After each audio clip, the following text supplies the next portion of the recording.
E ruarau mano tāra te rahi o te pūtea ka wanatanga kua tapahia I tētahi rōpū Māori e taunaki ana I te aukati tūpeka.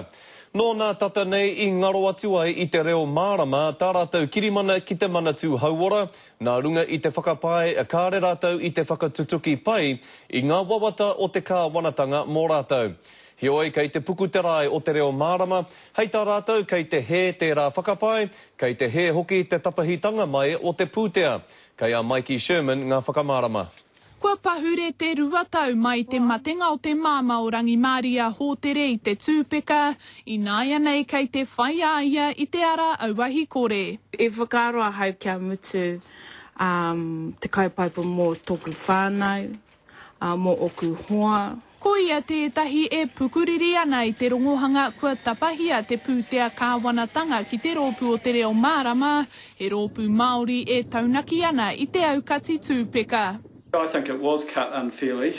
If I was to look at our sister organisations that also are advocacy bodies, they have had their funding maintained. Ruarau mano tāra te wāriu o te kirimana I tapahia I te reo mārama e te manatū hauora, ko tā rātou kaore ngā taha e rua I whai whakaitanga I tētahi kaupapa mahi hou I whakamaheretia I te tīmatanga o tēnei tau.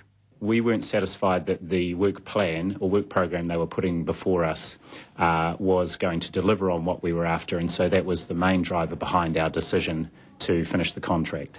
He rongo hau tērā ki te reo mārama, ki tā rātou mōhio I tapahia kētia te kirimana nā te kore whai pānga o te Māori ki ngā mahi taunaki aukati tūpeka I ēnei rā. It's a bit of a farce actually.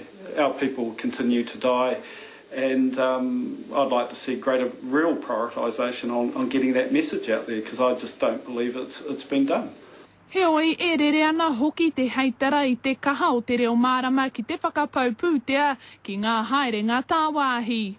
The majority of those pieces of travel around the world were actually funded by overseas sources. So in terms of it being an issue that using taxpayers' money is just totally inaccurate. We did have a concern about the amount of time that the international travel was taking up and the potential that that was creating for reducing focus on what we were doing here in New Zealand. And in fact, that was our principal concern about the international travel. I tēnei wā, kei te rapu pūtea hau a te reo mārama e haere tonu ai a rātou mahi, engari ki te kore e tutuki, ka katinga kuaha hei te pipiri e tū mai nei. Mikey Sherman, Te Karere. E poro tū ana ngā kaimahi o te kōti teitei, ko tā rātou tohe he iti rawa no te pūtea e whakawhiwhia ana kia rātou mō tā rātou mahi. Kua whakapāha ke atua Andrew Hampton no te kōti teitei ki te marea, kei raru ngā take ki mua I te kōti I te poro tū nei. Engari aha kua tērā whakaaro nui ona, kua raru ke te mahi a te kōti I tēnei whāinga a ngā kaimahi.